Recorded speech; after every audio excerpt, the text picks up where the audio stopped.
Vamos lá, retomando o estudo do nosso livro A Gênese, nós estamos no primeiro capítulo, Fundamentos da Revelação Espírita. Nós tínhamos feito os itens número 30 a 32, e nós vamos então retomar esses mesmos itens, inclusive fazendo de novo esse mesmo, refazendo, para a gente poder retomar o raciocínio a partir das explicações que Kardec trouxe para nós, porque do contrário a gente vai iniciar aqui o nosso estudo com as ideias meio fragmentadas ou meio perdidas e tudo mais. Então, só para a gente lembrar, Kardec trouxe para nós aqui uma série de ideias sobre essa questão de uma revelação, quem são os reveladores. Aqui no item 39, que nós já estudamos, ele fala sobre aqueles que podem se considerar como os indicados para fazer uma interpretação das Escrituras Sagradas, que são exatamente os livros que trazem para nós informações que vêm do mundo espiritual, ainda que de uma forma figurada, ainda com as diferenças de interpretação, de traduções e tudo mais. E aí então ele fala sobre aqueles que seriam os reveladores, como por exemplo, pegando aqui embaixo, deixa eu ver rapidamente aqui os nomes, como aqui embaixo falando sobre Confúcio, falando sobre Buda, enfim, citando nomes aqui daqueles que poderiam se considerar, mas nesse caso, onde que o Espiritismo entraria se ele sequer é mencionado nessas Escrituras Sagradas? Qual é exatamente a autoridade que a doutrina espírita tem de confrontar esses livros, de confrontar essas orientações que foram passadas? Aliás, esse é o grande ponto de crítica que a doutrina espírita acaba sofrendo, exatamente porque ela se atreve a fazer uma crítica ou modificar, pelo menos na interpretação, aquilo que é tido como sagrado, aquilo que veio como uma orientação direta de Deus e, portanto, não sendo passível de qualquer tipo de alteração. Então o Espiritismo, quando se fala, por exemplo, sobre comunicação com o mundo espiritual, ele é combatido exatamente porque ele caminha na contramão daquilo que é trazido, ou pelo menos daquilo que é interpretado nessas Escrituras. Então, por isso que é fundamental, antes de começarmos a estudar todas as bases que a doutrina espírita traz, como por exemplo, nós já vimos a comunicação com o mundo espiritual, a imortalidade do espírito, a comunicabilidade, a reencarnação, lei de causa e efeito. Então, antes de estudarmos tudo isso, porque é normalmente o que acontece, quando nós gostamos da ideia da reencarnação, quando nós gostamos da ideia da comunicação, e nós começamos então a adotar esses valores sem nenhum tipo de análise criteriosa, nós adotamos baseados na fé. Ou seja, da mesma forma que eu acredito na reencarnação baseado na minha fé, eu vou encontrar aqueles que não acreditam na reencarnação baseados em sua fé. Então, na verdade, fica uma palavra contra a outra. Então é fundamental, quando nós começamos a nos aproximar da doutrina espírita, fazermos esse estudo para entendermos por que ela se acha no direito de modificar uma ideia que faz parte de uma tradição milenar. Por que a doutrina espírita traz ideias diferentes daquelas que já existem atribuídas a Deus? E é aí então que nós começamos a estudar exatamente essa questão da razão, essa questão da lógica, essa questão da interpretação mais correta daquilo que já foi trazido. Então, por isso é importante, quando nós estudamos, eu começo a entender a reencarnação como sendo algo lógico, como sendo algo inclusive real, não apenas uma questão de crença. Mas para isso eu preciso primeiro conhecer os fundamentos da doutrina.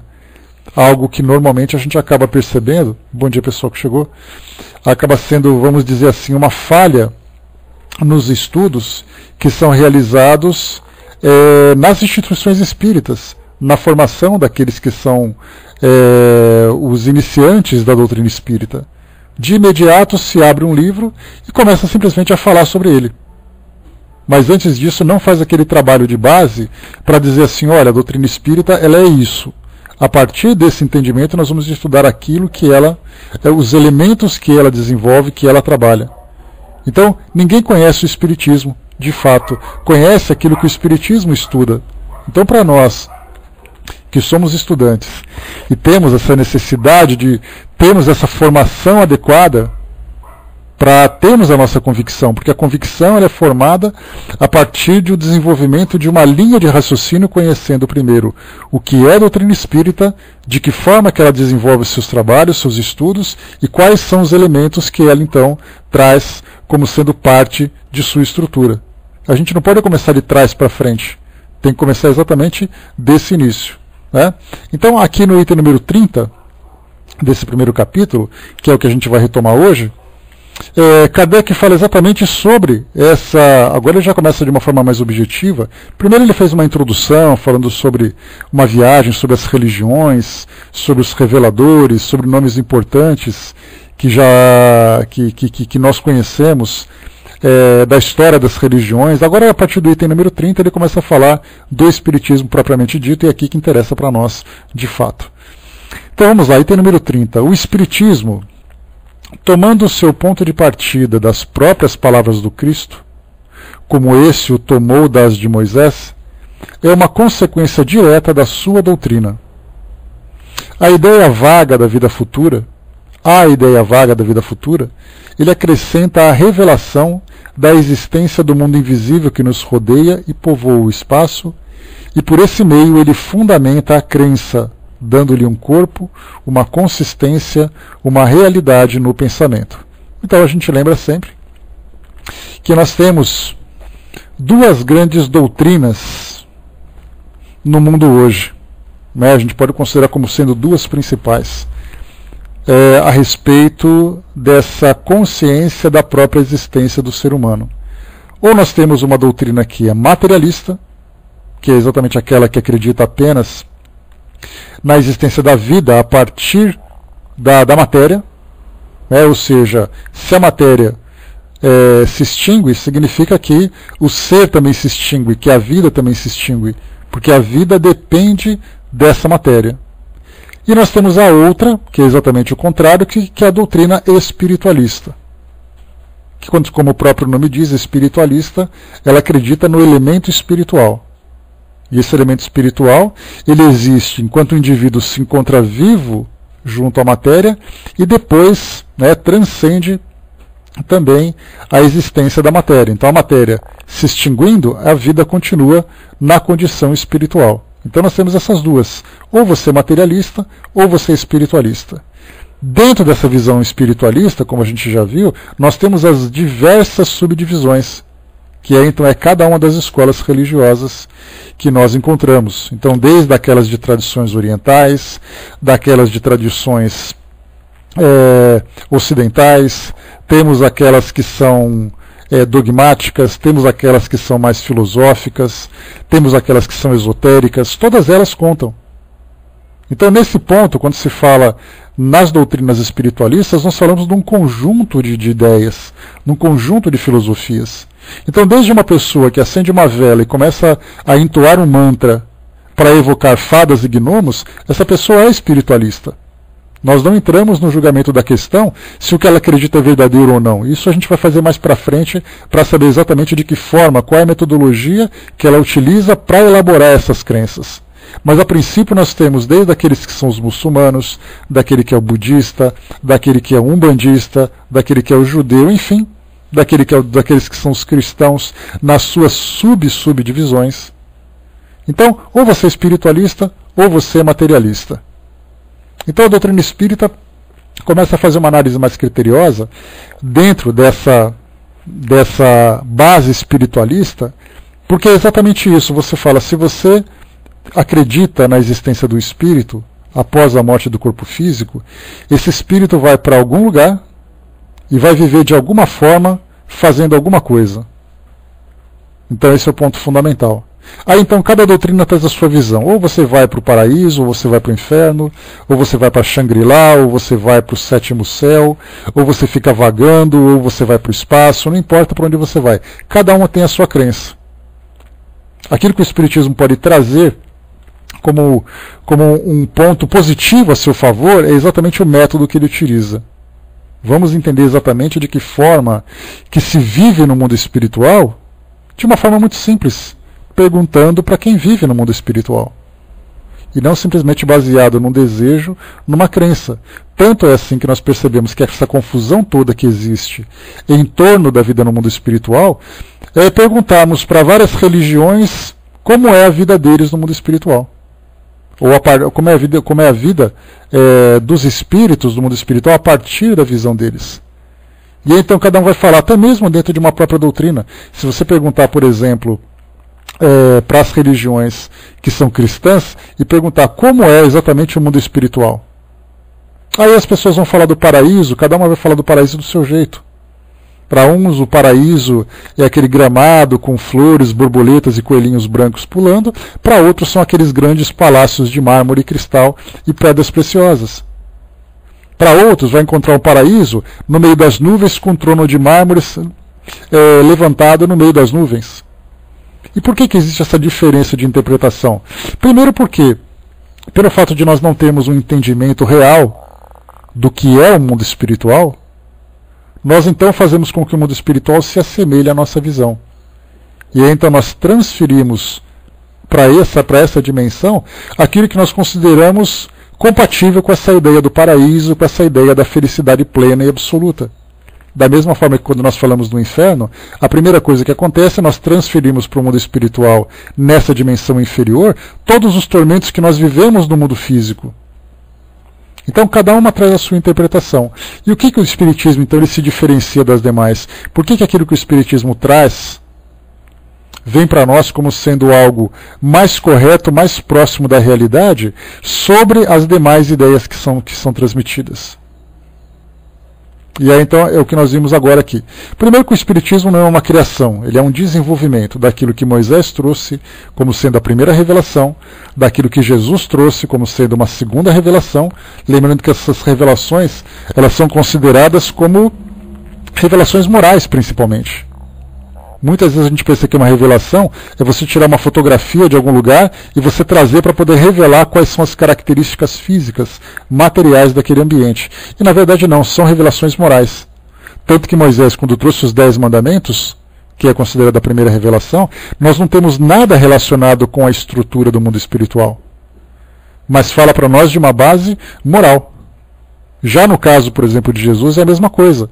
Trouxe ali algumas ideias, foi necessário apresentar algumas figuras de linguagem para poder esclarecer aquela cultura que era ainda muito ignorante, falando, por exemplo, sobre a Geena, né, que era aquele grande incinerador que havia em Jerusalém, onde o lixo era queimado, e Jesus, para falar daquele tormento moral que as pessoas poderiam viver, ele utilizava então essa figura de linguagem. Da mesma forma que ele usou um lixão para falar sobre tormentos morais, ele utilizava também as figuras do pescador, do pastor. Falava sobre aquela ideia do céu. Tanto é assim que falava, né, o reino dos céus. O que é o céu exatamente?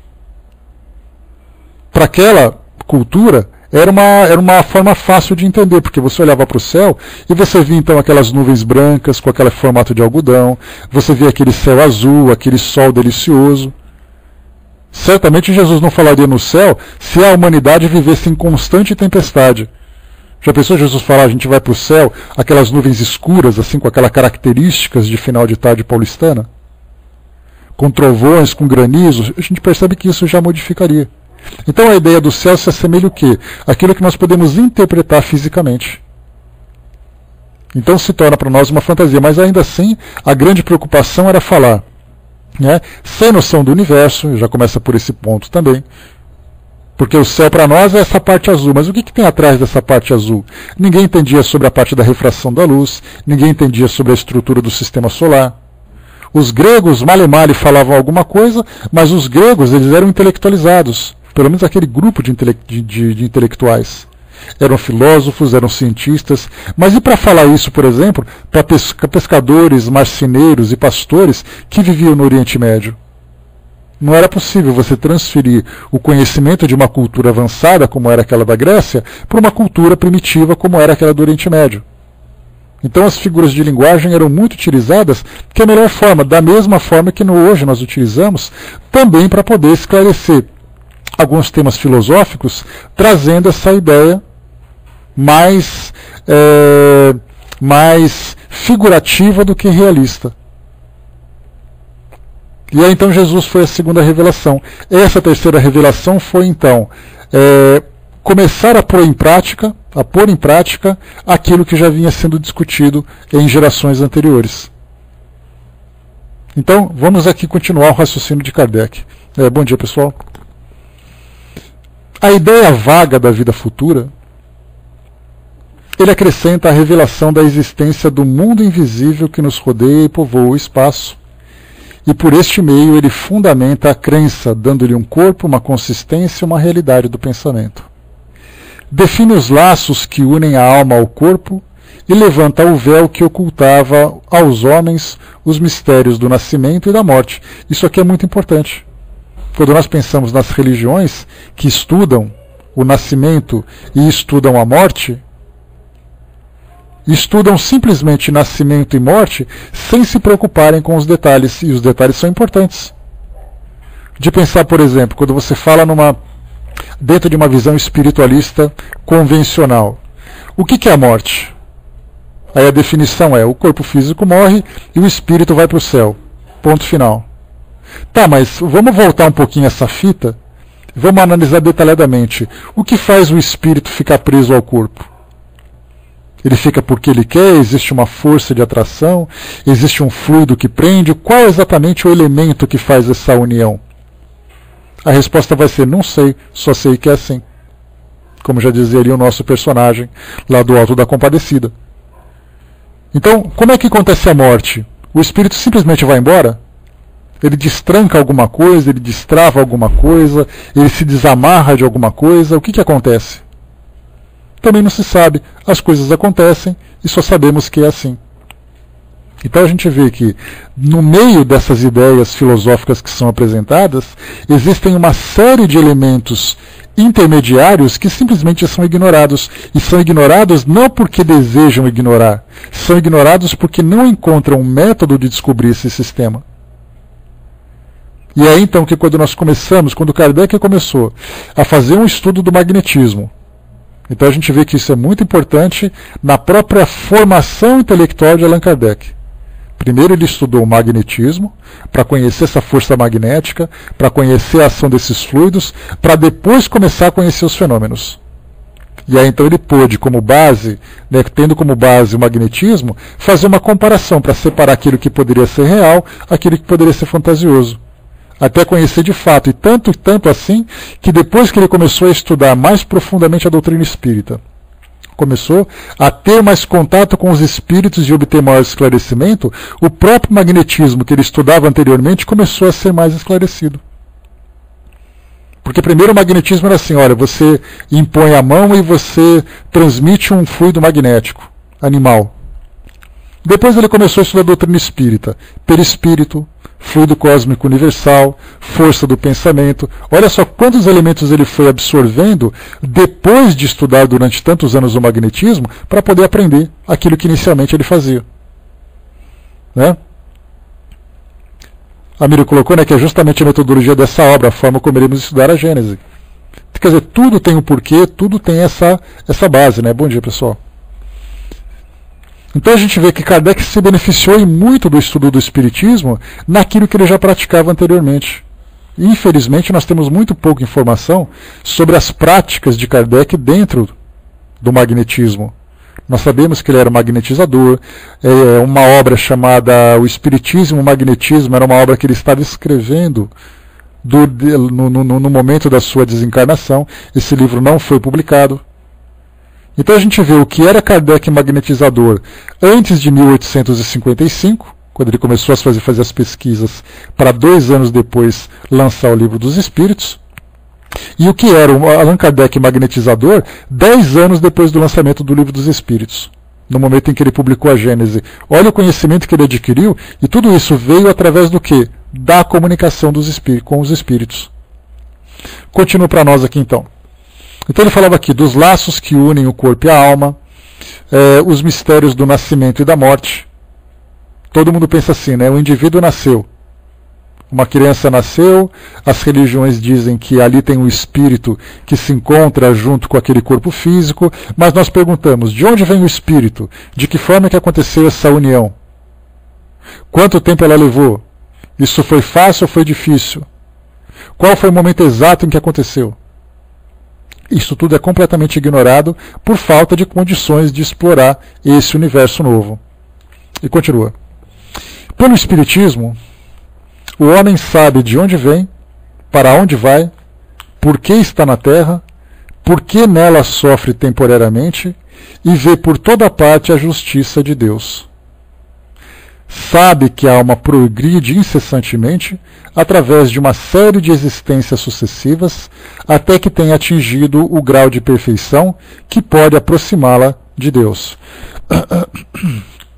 Sabe que todas as almas, tendo o mesmo ponto de origem, são criadas iguais, com idêntica aptidão para progredir em virtude do seu livre-arbítrio, que todas são da mesma natureza e que só há entre elas a diferença do progresso realizado, que todas têm o mesmo destino e alcançarão o mesmo objetivo, mais ou menos rapidamente, segundo o seu trabalho e sua bondade. Esse parágrafo que eu li para vocês aqui agora, ou melhor, esse último texto que eu li para vocês aqui, ele já entra em conflito com praticamente todas as religiões, principalmente as religiões que são dogmáticas. Quando se fala, por exemplo, que todas as almas, tendo um mesmo ponto de origem, são criadas iguais. Isso já significa que nós estamos falando que os anjos não são anjos, que Jesus não é uma divindade ou um filho predileto de Deus. E aí, pelo menos aqui no mundo ocidental, nós já entramos em choque com todas elas. Quando nós falamos das religiões de tradições africanas, por exemplo, que nós falamos dos orixás, quando nós falamos dessas entidades que são consideradas divindades, já entramos em choque com elas também, porque nós estamos dizendo que essas divindades não são divindades, mas são espíritos que evoluíram, espíritos como nós.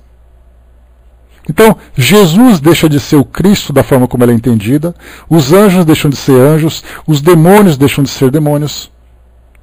Então a doutrina espírita simplesmente desfez toda aquela estrutura dogmática que foi criada e colocou tudo, fez assim um aplanamento de todo esse terreno para começar a reconstruir uma nova ideia. Mas por que a doutrina espírita tem autoridade para fazer isso? Como o próprio Kardec coloca, quem é a doutrina espírita para dizer que tudo aquilo que foi transmitido até agora não é da forma como se entende e que nós devemos interpretar de uma forma diferente? Vamos continuando para a gente poder chegar aqui à conclusão do próprio Kardec. Sabe que não há criaturas deserdadas, nem mais favorecidas umas que as outras, e que Deus não criou nenhuma que seja privilegiada e dispensada do trabalho imposto às outras para progredirem, que não há seres eternamente consagrados ao mal e ao sofrimento, que aqueles designados pelo nome de demônios são espíritos ainda atrasados e imperfeitos, que praticam o mal no estado de espíritos, como o praticavam no estado de encarnados, mas que se adiantarão e se aperfeiçoarão. Que os anjos ou espíritos puros não são seres à parte da criação, mas espíritos que chegaram à meta, após terem percorrido a estrada do progresso. Que, portanto, não há criações múltiplas de diferentes categorias entre os seres inteligentes, mas que toda a criação resulta da grande lei de unidade que rege o universo, e que todos os seres gravitam em direção a um fim comum, que é a perfeição, sem que uns sejam favorecidos à custa de outros, vistos serem todos filhos das suas obras. Então vamos lá. Quando nós começamos a analisar então esse ponto de vista da doutrina espírita, que não é somente um ponto de vista, mas é uma nova compreensão, daí o caráter de revelação, nós temos que pensar de onde surgiu, né, onde surgiram todas essas ideias. A gente lembra que há necessidade, ou havia a necessidade, de criarmos algumas figuras para que elas pudessem ser absorvidas pela mente humana, que era muito limitada naquele período passado, para que pudesse formar um entendimento sobre essa realidade do mundo espiritual. Então essas figuras superiores, essas figuras luminosas que são interpretadas nesses livros sagrados, elas receberam nomes que nós mesmos demos para ela naquele passado. Então foram criados ali essas figuras do bem e essas figuras do mal. Lembrando sempre que os gregos no passado já criavam essa ideia da dualidade. Dualidade significa, esse dua, né, significa dois. Então essa dualidade significa sempre a interpretação vista por dois pontos de vista. No caso, por exemplo, a vida e a morte, o céu e o inferno, a bondade e a maldade, o sofrimento e a aventura. Então os gregos já viviam isso há aproximadamente 1.500 anos antes de Cristo. Então essa mesma ideia ela foi transmitida. Então a gente vê que as religiões elas não são simplesmente formadas a partir de um momento. É sempre, como Leon Denis colocou quando a gente estudou o livro Depois da Morte, são sempre ideias que vão se sucedendo, ideias que vão se desenvolvendo a partir então daquele início. Então se os povos primitivos criaram essa interpretação, outros povos que vieram depois como sucessores pegavam essas ideias, aquilo que era mais lógico, aquilo que era mais básico, e foram formando então novos corpos doutrinários, até chegarmos naquilo que hoje as religiões acreditam, e novas ideias estão surgindo. No caso da doutrina espírita, por exemplo, para nós aqui, traz as suas ideias, e nós temos outras filosofias espalhadas pelo mundo que estão também criando novas ideias. Algumas vão se sustentar, outras vão simplesmente desaparecer e não vão progredir, por falta exatamente de uma base lógica. E o interessante é que esses elementos, quando a gente fala sobre, por exemplo, os espíritos, anjos e demônios, no caso, por exemplo, a gente vai falar do catolicismo porque foi a religião dominante no Ocidente durante muito tempo, e na verdade ainda é a religião dominante no Ocidente, então a gente não pode desmerecer, né, não pode simplesmente ignorá-la. As religiões evangélicas, por exemplo, na época da ruptura da reforma religiosa, foram uma derivação também da Igreja Católica.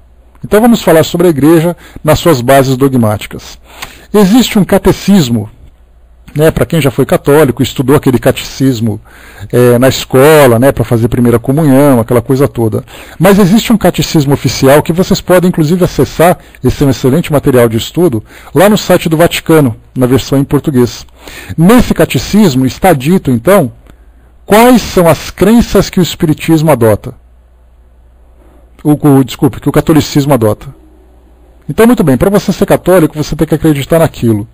E foi interessante que num tempo da época dos grandes concílios, né, por exemplo, 300 anos depois de Cristo, concílio de Niceia, concílio de Constantinopla, dentre outros concílios, eles nada mais eram do que uma reunião.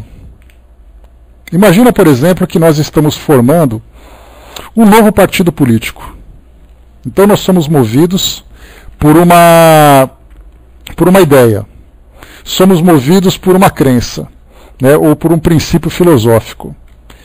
Esse princípio filosófico está dizendo o seguinte: vamos pegar aqui que nós somos um partido político, para não entrarmos muito nessas questões polêmicas, nós somos um partido político a favor da ecologia, como se fossem esses partidos verdes que nós temos pelo mundo afora.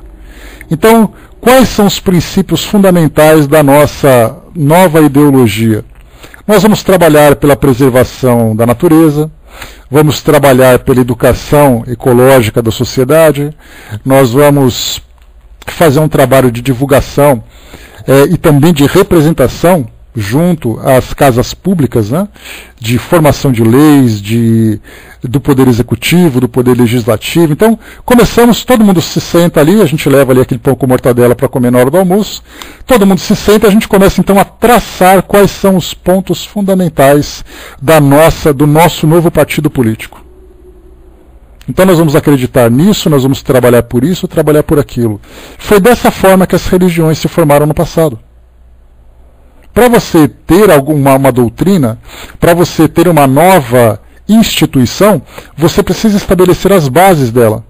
Então, naquela época, aquelas pessoas que se juntaram formaram essa religião. No caso, o catolicismo.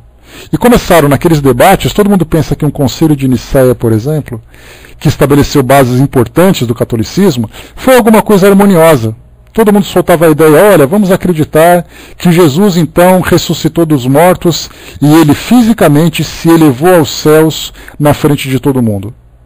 Vamos estabelecer que Maria, sendo virgem, concebeu pelo poder do Espírito Santo, né, pela mensagem que foi trazida pelo anjo Gabriel, concebeu então Jesus.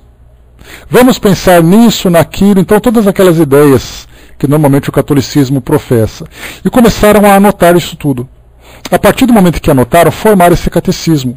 E esse catecismo começou então a ser divulgado junto às comunidades católicas. Nesse caso, as comunidades cristãs, que depois se transformaram em comunidades católicas.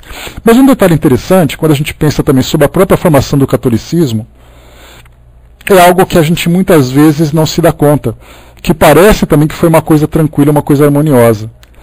Na época em que Paulo de Tarso, para quem nós vamos estudar oportunamente as cartas de Paulo, elas são acho que 19 cartas, ele mandava então, como a gente já estudou, né, a gente vê muito isso sexta-feira no estudo do nosso livro Fonte Viva, Emmanuel separa ali uma frasezinha, né, cartas de Paulo, então está ali Paulo aos Coríntios, que era na cidade de Corinto, Paulo aos Romanos, Paulo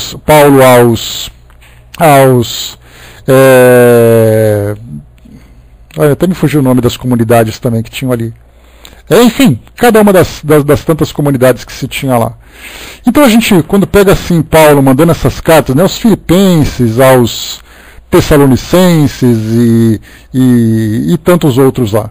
Mas então Paulo, quando começava a mandar essas cartas para essas comunidades, a gente lembra que as orientações morais que ele transmitia, se nós observarmos, são orientações morais.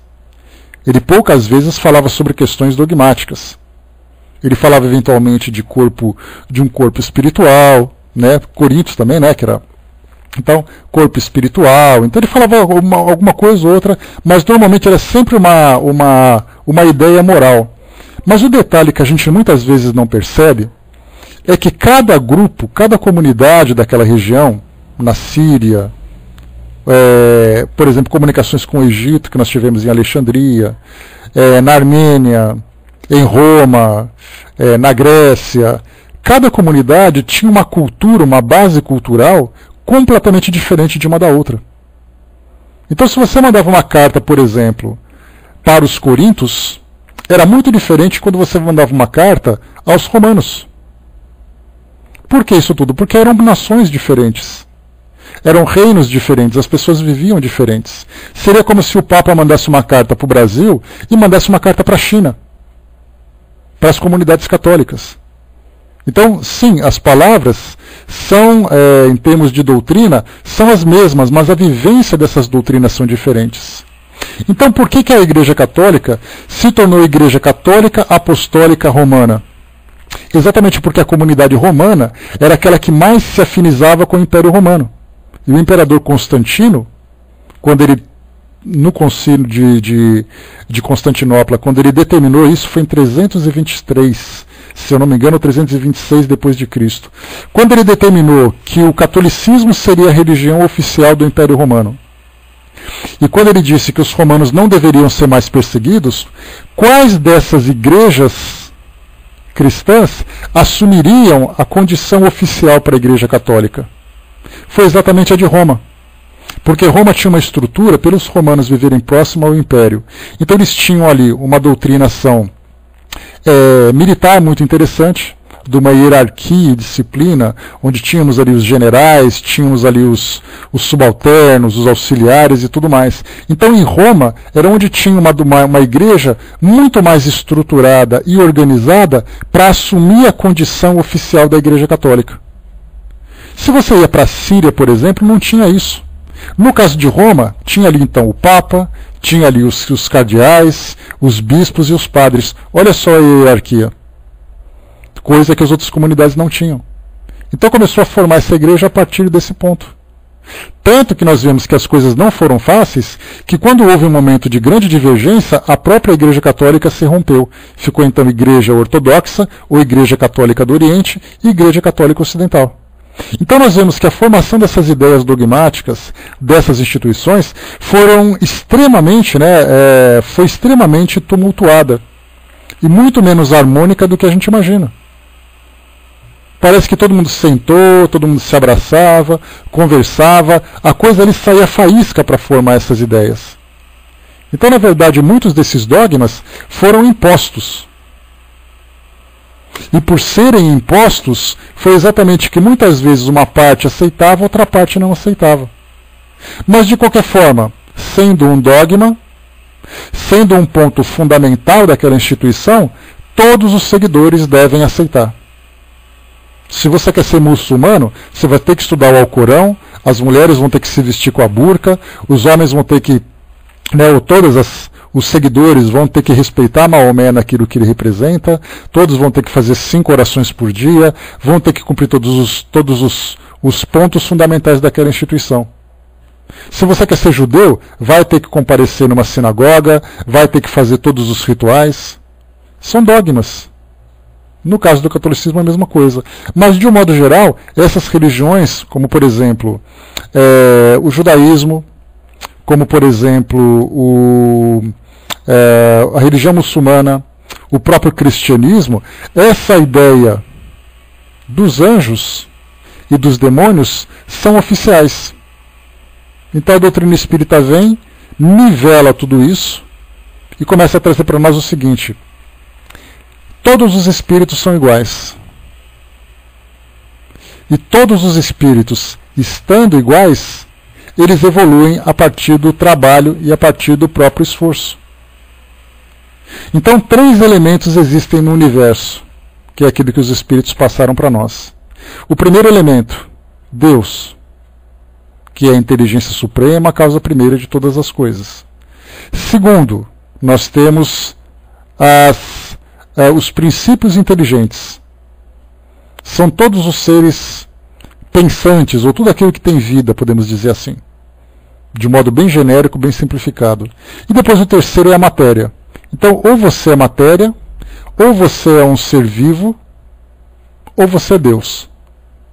Quando nós falamos desses seres vivos, nós englobamos, então, nós nivelamos todos os indivíduos sendo criados a partir de um ponto comum, ou seja, atingindo a condição humana, né? Até mesmo a expressão humana ela é para nós complexa.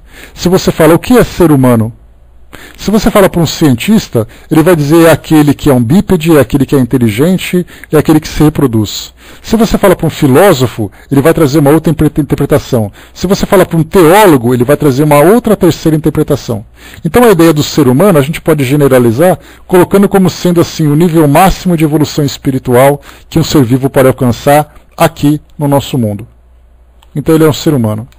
Então, a partir do momento em que o espírito adentra esse grupo dos seres humanos, ele começa então a viver uma nova fase da sua existência. Esse ser vivo então se torna consciente. Exatamente, Zé. Né? Mas, na verdade, quando a gente fala de consciência, a gente lembra que a inteligência, a consciência, a sensibilidade, ela não acontece de uma hora para outra. Kardec muitas vezes ele traz esse exemplo para nós, em outras situações, quando ele diz assim que tudo acontece de uma forma gradual. Não acontece assim, você está num ambiente, num quarto, numa sala, e você simplesmente acende a luz ou apaga a luz. Então a consciência não é algo que alguém não tinha e passou a ter. A consciência é algo que ela vai naturalmente se desenvolvendo. Então nós vemos, por exemplo, desde o reino animal, como a gente já conversou, no reino animal, por exemplo, nós temos ali os animais que demonstram um certo grau de consciência, os animais que demonstram um certo grau de inteligência, um certo grau de sentimentos. Então nós vemos que tudo acontece de uma forma gradual. Como Kardec lembra, é como se o dia passasse para a noite. Ou seja, você começa a ver assim, então, né, naquele momento em que do crepúsculo do dia, quando começa então o céu começa a ficar mais alaranjado, o sol vai se pondo, a claridade vai diminuindo, então tudo acontece dessa forma. Então, o homem atingiu a consciência, podemos dizer assim, no seu grau mais pleno, mas a consciência já vinha sendo apresentada anteriormente. A ideia do senciente, que os animais também possuem, é num grau muito primitivo. A inteligência também. Muita gente fala assim, mas os animais eles agem por instinto. Nós também agimos por instinto. Só que os animais também agem por inteligência. Quem convive com animais, seja porque tem um animal doméstico, seja porque trabalha com animais, percebe isso notoriamente. E quem nega isso, nega por uma vontade própria, não porque está sendo racional na sua própria análise. Né? Exatamente, a gente vê essas figuras de linguagem, Luiz, da serpente, que fala sobre a consciência, e as cobras, infelizmente, levaram a fama, né? As serpentes levaram a fama, a maçã levou a fama, coitada da maçã que não tinha nada com isso, não tem nem macieiras no Oriente Médio, mas as sogras também, pois é. Então, quer dizer, começamos a criar essas figuras e essas figuras se perpetuaram. A pomba virou o sinal da paz, o corvo virou o sinal da bruxaria. Por que isso tudo? São todos seres da criação. Mas enfim, vamos voltar ao nosso raciocínio. Então, a partir do momento em que o espírito atingiu a condição de humanidade, ele começa naquela condição de simples ignorante. Ou seja, simples, a simplicidade da ingenuidade, da inocência, e a ignorância pela falta de conhecimento. A criança, por exemplo, quando nasce, se nós observarmos assim, a partir desse ponto de vista filosófico, a criança, quando nasce, ela é simples e ignorante. Quando ela começa a se desenvolver, nós começamos a perceber numa criança de 2, 3 anos de idade, quando ela começa a trazer para nós ali as primeiras manifestações da sua personalidade. Se é uma criança mais doce, se é uma criança mais birrenta, se é uma criança mais agressiva. Tudo isso para nós, então, são manifestações da nossa personalidade. O espírito é a mesma coisa. Só que num grau muito mais complexo, não tenhamos dúvida disso, dessa realidade. Então o espírito nasce simples e ignorante. É o ponto de partida de todo ser que atingiu a condição humana. A partir dali a gente se pergunta, e os anjos? O espiritismo rebaixa os anjos para a sua condição humana, que saiu daquele ponto de simplicidade e ignorância, e aí, através do processo evolutivo de reencarnações incontáveis, atingiu a condição angelical, que representa para nós a condição de pureza, de alto grau de consciência, de alto grau de inteligência e de afinidade com a consciência divina. Quando nós falamos dos demônios, são aqueles mesmos indivíduos simples e ignorantes, que também através de várias encarnações evoluíram, mas que, pelos seus instintos, pela sua ignorância, pelos sentimentos equivocados, acabaram se tornando espíritos que praticam naquilo que nós chamamos de mal, mas que nada mais é do que a expressão daquele instinto desequilibrado que existem dentro deles. Até aí tudo bem, agora vamos falar de Jesus. Vem a grande polêmica. Quem foi Jesus? Rebaixamos inicialmente Jesus para a condição de espírito simples e ignorante, que através de incontáveis reencarnações chegou naquela condição que hoje nós, aqui na nossa cultura, chamamos de condição crística, que nada mais é do que um espírito elevado, um espírito puro, conforme o próprio Kardec trouxe para nós. Então também Jesus seria um anjo? Seria. Mas ele acabou assumindo essa condição de representante de Deus aqui na Terra e os anjos os seus assessores. Agora, quantos anjos nós temos pelo universo espalhados que estão não apenas na condição de Jesus, mas muito acima da condição de Jesus? A gente fez uma comparação com um exercício com vocês aqui certa vez. Só um instantinho, pessoal, rapidamente. Então eu fiz certa vez com vocês um exercício, uma brincadeira, para a gente pensar o seguinte: qual é exatamente a definição, pela perspectiva da doutrina espírita, que nós damos para Jesus? Através de Humberto de Campos, Jesus é visto como sendo o governador do planeta. Todos nós já estudamos sobre isso, né? Ou seja, se Jesus é o governador do planeta, que é aquele responsável pela evolução do nosso planeta e tudo mais, Jesus ele se encontra como tutor de um planeta simplesinho como o nosso. Será que a gente consegue imaginar qual é o tamanho não em termos de volume, mas em termos de evolução, qual é a envergadura de um espírito que ajuda a governar a nossa galáxia? Jesus é governador do planeta, não esqueçam disso. Nós ainda temos Júpiter, Saturno, que são dois grandes, temos outros sistemas solares, temos ali outras estrelas. Imaginemos o tamanho do espírito, ou dos espíritos, que comandam a nossa galáxia, a Via Láctea. Quando nós pegamos fotografia do telescópio Hubble, e nós olhamos aquele berço de galáxias, dá para a gente imaginar quem são os espíritos responsáveis pelo desenvolvimento daquele berço de galáxias? E isso porque nós consideramos Jesus como sendo Deus, né? Nós, assim, nós do mundo ocidental, né? Ou aqueles que acreditam nisso, né? De um modo mais claro. Então a gente vê todos esses espíritos, por mais evoluído que eles sejam, o governador de uma galáxia, um governador de uma parte do universo, sei lá, o que a gente pode imaginar por aí afora, quem são essas entidades que nós simplesmente não conhecemos. Todos eles começaram a partir de espíritos simples e ignorantes. E o Espiritismo, quando trouxe para nós esse conceito, ele quebrou, ele confrontou crenças milenares que falavam ao contrário. Anjos são anjos. E aí a gente já começa naturalmente a entrar em várias contradições que é muito fácil de refutar, né? Que Deus criou os anjos. Quem são os anjos? São espíritos puros. Se são espíritos puros, não tem vício, não tem valores inferiores, não são egoístas, e de repente me aparece um espírito que era mensageiro direto de Deus, chamado Lúcifer, se revoltou com Deus e virou o grande demônio. Onde está a perfeição do anjo? Onde está a pureza do anjo? Que de repente foi para o submundo e foi enclausurado no interior do nosso planeta e levou uma legião de outros anjos, que eram seres puros, para poder viver nesse ambiente de maldade. Aí a gente vê que basta uma simples análise que nós refutamos rapidamente essa ideia de seres criados à parte, né? Anjo fake dos bravos ainda, né? Então, a doutrina traz para nós essa ideia. E ela é muito fácil. E ela não entra em confronto apenas, é importante a gente lembrar isso. Eu estou trazendo para vocês essa série de argumentos, que é para a gente, assim, explorar bem esse raciocínio, para que para cada lado que a gente olhar, a gente tenha essa ideia.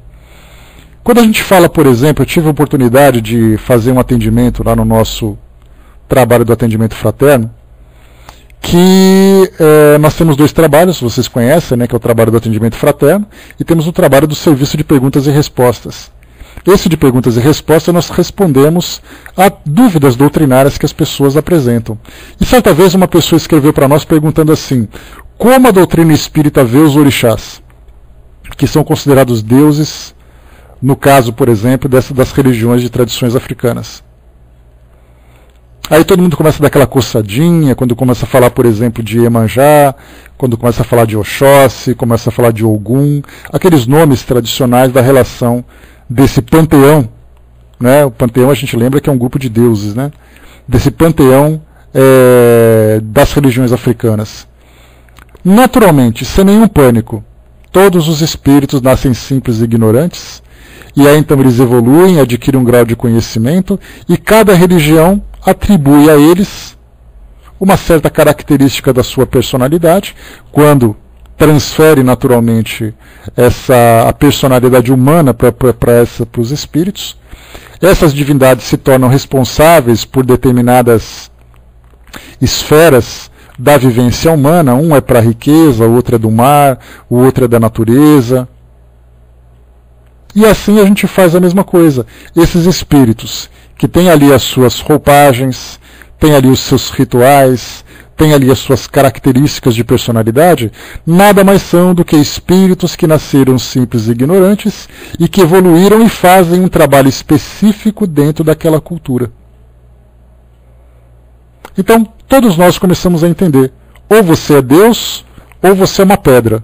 Se você não é Deus, você é uma pedra, você é um espírito que, como todos os outros, percorreu essa trilha evolutiva partindo daquele ponto zero de simplicidade e ignorância, que não é um zero absoluto também. Porque a gente lembra que os animais, evoluindo, passam para a condição de hominídeos, e aí a gente já lembra daquelas escavações arqueológicas que mostram, né, aqueles esqueletos do passado de indivíduos que não eram nem humanos nem animais, principalmente saindo do grupo dos primatas. E aí então encontramos aquele elo perdido, pelo menos dentro da cadeia humana, né, a biologia ainda procura confirmar isso tudo, mas para nós que estudamos a doutrina espírita e temos essa visão da evolução espiritual, nós também buscamos a evolução, aliás, o elo espiritual, que une o reino animal e o reino humano. E a gente sabe que não é aqui no mundo, no nosso planeta, que há essa evolução. Aliás, nem mais os seres primitivos existem aqui. Aqui são seres que atingiram a condição de provas e expiações, ou que estão no início dessa condição de provas e expiações, ou que já estão naquela condição de espíritos já regenerados ou entrando na regeneração. Mas aqueles primitivos o nosso planeta já não comporta mais, por isso que eles já não reencarnam aqui. Por que nós não encontramos mais, por exemplo, um ser com uma característica do homem de Neandertal? Por que voltando um pouco mais, nós não encontramos a Lucy, aquele esqueleto que foi encontrado na África, que tinha ali 1,5 metro de altura mais ou menos, que tinha ali a semelhança de um primata? Porque esses seres, esses espíritos, já não reencarnam entre nós. E a própria extinção dessas espécies fazem parte da evolução de um planeta. Então, extinguiram essas espécies, nós seres humanos nos tornamos seres dominantes, porque exatamente aqui comporta espíritos na condição de provas e expiações. E outros mundos primitivos, como a Terra naquele passado, de 500 mil anos, de 1 milhão de anos, estão desenvolvendo essas primeiras espécies para entrar na condição humana. Então, quando a gente fala desses indivíduos que estão começando, nós falamos com a mesma naturalidade daqueles indivíduos que alcançaram lá na frente a condição mais evoluída que a gente consegue compreender. Mas como eu falei para vocês, se Jesus para nós já é um ser que dificilmente nós conseguimos definir, ele é tido como Deus, ele é tido como Cristo, ele é tido como Espírito puro, ele é tido de várias formas. Imaginemos aqueles que são mais evoluídos que Jesus. Porque embora ele tenha atingido a condição de pureza, nós temos aqueles espíritos que já eram puros antes dele se tornar puro. Quem eram os espíritos puros quando Jesus era simples e ignorante? Dá para ter uma ideia da dimensão da coisa? Como a gente vai aprofundar, nossa visão vai se distanciando cada vez mais no universo, começa até a dar uma certa vertigem para nós? Jesus ele foi um espírito que errou, que teve seu anjo protetor, seu espírito familiar, passou por provas e expiações, para até chegar na condição de pureza que ele chegou. Eu gosto muito de fazer uma comparação, assim, uma coisa para mim, que a gente pensa o seguinte, né? Quando a gente vê no meio militar, que é o meu meio profissional, a gente começa a olhar, principalmente nas Forças Armadas, aqueles oficiais generais, que são os almirantes, os brigadeiros, os generais. Então nós temos ali aqueles indivíduos, os coronéis, né, ou aqueles capitães de mar guerra, que são promovidos à condição de um oficial general. Ele acaba de se tornar um general, por exemplo. Só que quando ele se tornou general, quantos outros generais e marechais já se aposentaram antes dele? Jesus é a mesma coisa. No momento em que ele se tornou espírito nessa condição de pureza, Quantos outros já estavam puros antes dele? Todos eles começaram do mesmo ponto de partida. Quando isso começou, a gente vai demorar ali muitas encarnações ainda para poder adentrar nesses mistérios. Mas vamos lá, continuando aqui para nós, que senão eu vou acabar mais fundindo do que a cabeça de vocês do que ajudando a esclarecer. Item número 31. Pelas relações que pode agora estabelecer com aqueles que deixaram a Terra, aqui a gente já começa a falar sobre a comunicação entre o mundo espiritual e o mundo físico, através das comunicações mediúnicas, né? O homem não tem apenas a prova material da existência e da individualidade da alma, mas ele compreende a solidariedade que une os vivos aos mortos deste mundo e os deste mundo aos de outros mundos. Conhece a situação deles no mundo dos espíritos, acompanha-os em suas migrações, é testemunha das suas alegrias e das suas tristezas, sabe por que são felizes ou infelizes e a sorte que está reservada a ele mesmo segundo o bem ou mal que faz. Essas relações o iniciam à vida futura, que ele pode observar em todas as suas fases, em todos os seus incidentes.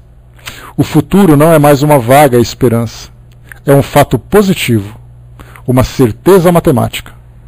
A morte, então, não tem mais nada de aterrador, porque para ele é a libertação, a porta da verdadeira vida.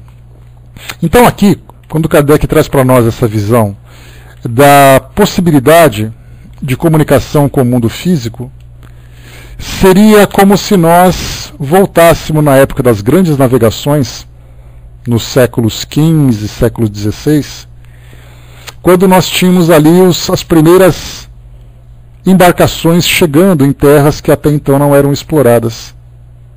Então sequer acreditavam que havia um outro continente. No caso, por exemplo, fazendo uma relação dos europeus, principalmente espanhóis, portugueses, italianos, e com relação ao continente americano. Ninguém conhecia. Aí então começaram os primeiros navegadores a fazer as grandes viagens, né? Cristóvão Colombo, Américo Vespúcio, Pedro Álvares Cabral e tudo mais, começaram a chegar aqui. Aí chegaram lá na Europa boatos de que terras haviam sido descobertas. É claro que as primeiras informações chegaram para os monarcas, para rainhas e reis, que eles tinham informação à primeira mão. Mas no momento em que essa informação chegou, o boato começou a correr pela Europa toda. Se ouviu falar que disseram que aquele continente apareceu, aí um falava assim, eu não acredito, não, para mim isso é invenção, isso é só para tirar dinheiro, isso é só para fazer a inflação diminuir ou subir. Ninguém acreditava. Aí as navegações começaram a se tornar regulares. Produtos e pessoas, indivíduos, começaram a chegar dessa terra nova para poder se fazer presente lá na Europa. E as pessoas começaram a ter provas materiais dessa realidade. Então, quando falaram assim que em 1492, quando Cristóvão Colombo chegou ali no Mar do Caribe, historicamente, quando a gente estuda, dá a impressão de que naquele momento um e-mail foi transmitido, um WhatsApp, rapidinho chegou na Europa e todo mundo aceitou isso com naturalidade. Isso demorou mais ou menos uns 100 anos para que se tornasse uma crença, para que as pessoas começassem a acreditar que de fato havia um novo continente. Porque nós falamos daqueles que são os governantes, falamos daqueles que eram os nobres, falamos daqueles que eram os burgueses e falamos das pessoas que eram as pessoas comuns, os servos.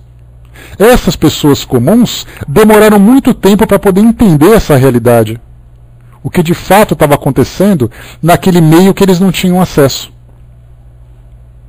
Essa mesma ideia nós podemos transferir também para essas descobertas do mundo espiritual. As crenças falam que existe, mas ninguém consegue provar nada, ninguém consegue adentrar de mais profundo. Aí então alguém começou a conversar com o espírito, uns acreditaram, outros não acreditaram. Quando aqueles acreditaram, uns fizeram perguntas certas, outros fizeram perguntas erradas. aqueles que fizeram as perguntas certas, vieram e começaram a aprofundar cada vez mais e a organizar essas ideias. Hoje nós temos informações do mundo espiritual. Essas informações são convincentes para o mundo de modo geral? Obviamente que não.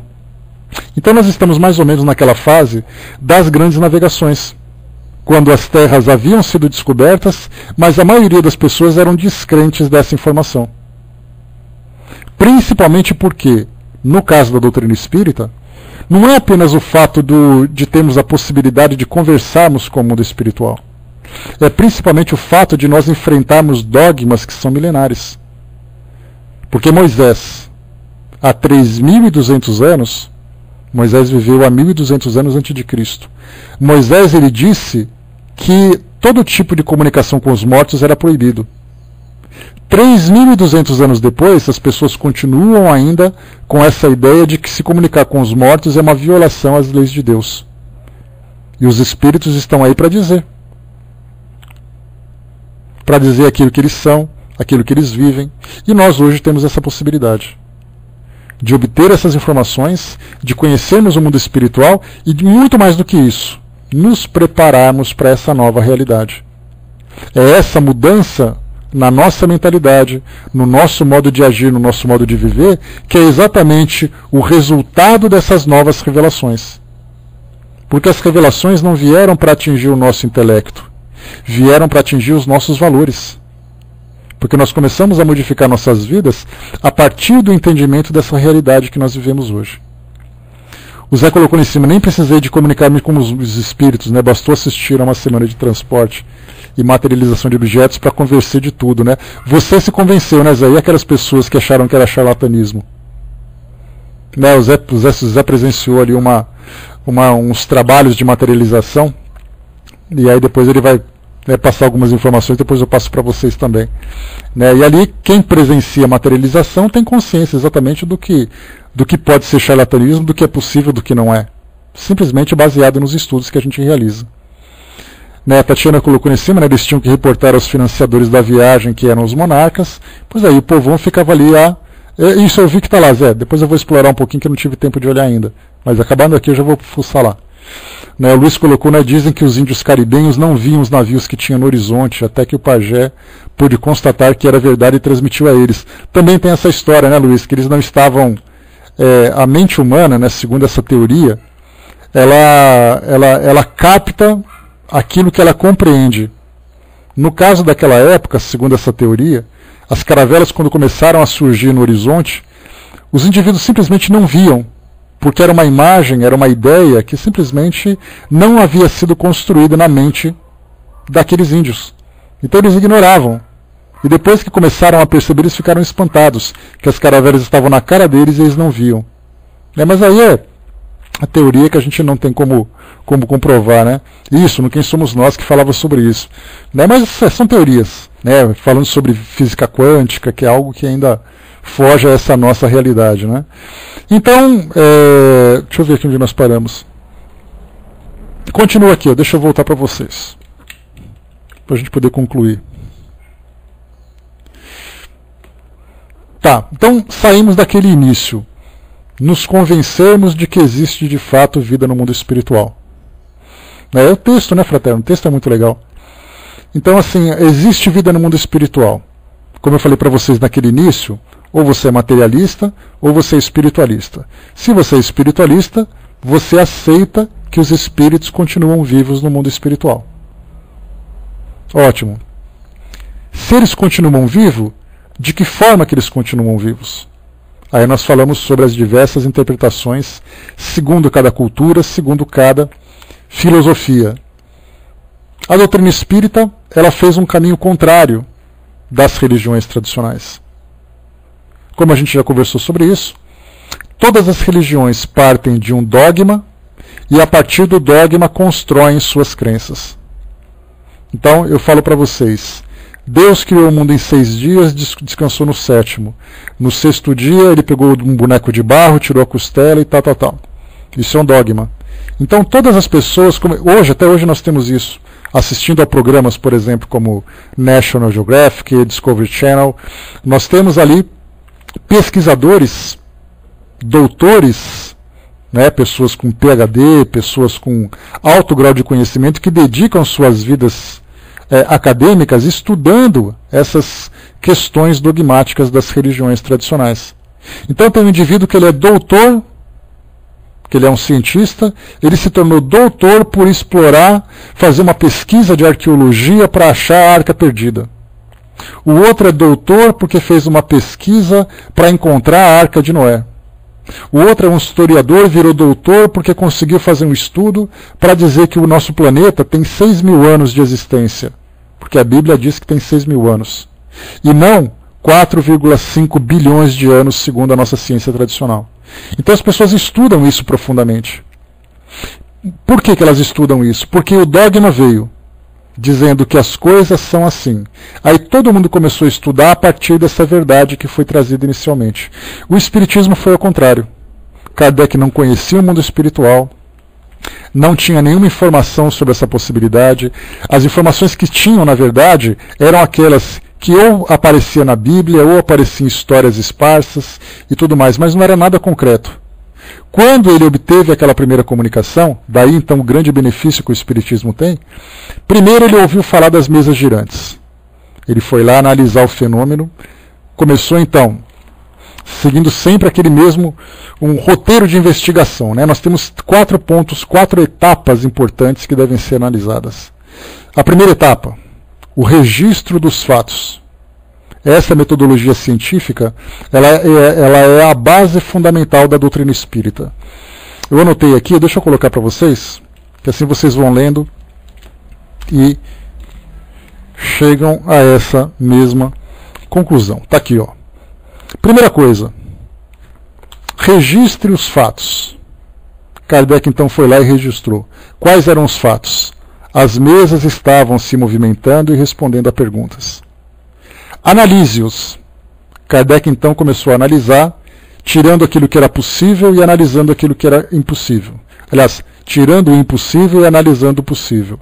Então ele começou a questionar se não era a força do magnetismo, se as mesas não tinham nervos, se por acaso não era um truque, não era uma charlatanice. Analisou os fatos. Começou a entender os motivos.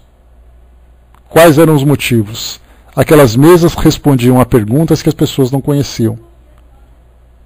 Ele chegou então, percebeu que havia ali então inteligências fora da matéria que estavam interferindo naquele fenômeno. E depois, finalmente, apresentar as conclusões. Qual foi a conclusão? Que os espíritos existem de fato, que eles estão vivos no mundo espiritual e, principalmente, que eles podem se comunicar. A partir dali, toda a doutrina espírita começou a ser construída. Então ela fez um caminho, como a gente viu, contrário àquilo que as religiões tradicionais apresentaram. Moisés trouxe a sua história. O mundo foi criado em tatatá, que aconteceu o dilúvio, que aconteceu isso, que aconteceu aquilo. A partir dessa ideia, todas as religiões baseadas no Antigo Testamento acreditam nisso. E aí começaram a pesquisar para ver se aquilo era verdade de fato. E se não fosse verdade, significa que eles não podiam comprovar, porque sendo uma ideia divina, sendo uma revelação divina, ela não poderia ser contestada.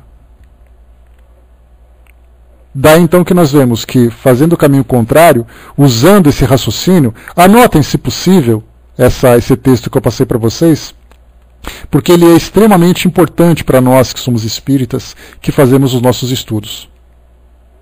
No caso, por exemplo, a gente falava que o Zé visitou lá em cima, lá, aquela instituição que fazia fenômenos. Chegando lá, o que aconteceu? Registrou os fatos, analisou, entendeu os motivos e apresentou as conclusões. E como a doutrina traz isso para nós bem destrinchado, principalmente, por exemplo, no Livro dos Médiuns, que tem esse estudo detalhado que Kardec trouxe, a gente simplesmente vai aplicar esse conhecimento naquilo que acontece nos dias de hoje. Todo o trabalho foi mastigado. Todo o trabalho foi prontinho para nós. É só a gente saber aplicar. Se nós não fizermos isso, nós vamos cair na crendice. Eu vejo, por exemplo, já tive a oportunidade de participar de algumas reuniões mediúnicas, poucas, infelizmente, mas aí então a gente via assim, bom, as pessoas estão ali, aquela pessoa está na condição de um transe mediúnico e tem um espírito se comunicando através dela. Então, primeiro, quais são os fatos? A pessoa está num estado de transe. Analisar o fato. Quem é a pessoa? O que o espírito está falando? Se eu confio naquela pessoa, se eu não confio.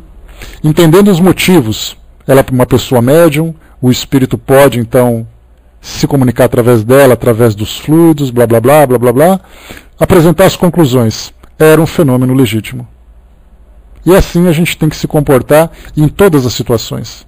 E se nós aplicarmos essa mesma metodologia numa religião tradicional, a gente vai ver que muitos pontos de dogmas serão derrubados simplesmente porque não passam por esse crivo da razão, que é exatamente aquilo que Kardec sempre nos incentiva.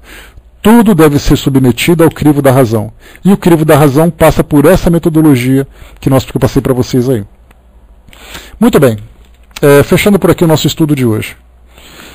Nós paramos aqui então no texto número 32, no texto número 31, e no próximo aqui nós vamos falar agora, já estabelecida a possibilidade da comunicação, já entendendo exatamente a forma como a doutrina espírita foi elaborada. No item 32 nós vamos analisar as condições de vida de cada espírito. Já não temos mais a preocupação se eles podem ou não se comunicar. Nós já sabemos que eles podem. Através dessa comunicação, o que eles vão passar para nós em termos de conteúdo? E é o que nós vamos estudar então na próxima quarta-feira do nosso estudo, né? Então já começamos aqui o nosso estudo. Obrigado, Cindizinho.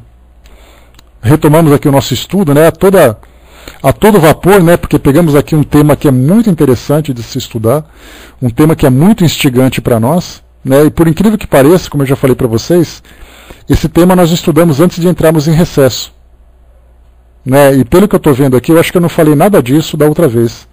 Então, cada vez que a gente vai estudando, a gente analisa por uma perspectiva, né? Por um ponto de vista, né? Então, quem tem ali a gravação anterior, faz uma comparação com essa, que tem bastante coisa que a gente trouxe ali, que eu nem lembro exatamente o que eu falei naquela época, né? Mas, de repente, estava em transe mediúnico e acabei não vendo muita coisa. Mas não tem problema, não. Bom, eu vou passar então para a nossa amiga Regina, que vai fazer um encerramento para nós, e depois a gente volta, né? Mas a gente vê que... Tchau, bom dia, Vogaça, até a próxima. A próxima vez que a gente for estudar, a gente lembra sempre que, se não tivermos essa base, né, um pouco de base relacionada com história, com ciência, com teologia, a gente vai ter um estudo extremamente vazio, extremamente superficial. Então é fundamental que nós tenhamos esse conhecimento.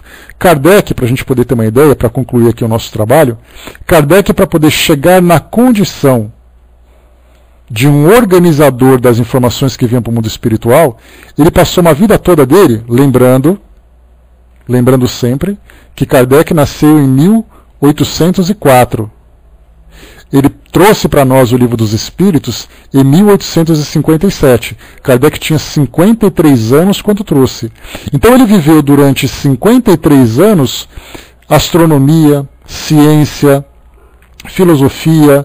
Ele teve que ter uma base intelectual extremamente sólida para estar em condições de apresentar aquele fenômeno. Não é simplesmente a gente pegar um livro e estudar. Nós também temos que fazer a nossa lição de casa. Fazer um estudo paralelo, assistir a documentários, ouvir palestra, ler livros, ver filmes, tudo aquilo que for possível, para que a gente tenha essas informações. Do contrário, olha quanta riqueza que a gente pode analisar simplesmente porque nós tivemos uma base fora da doutrina espírita e depois nós encaixamos tudo isso na doutrina espírita.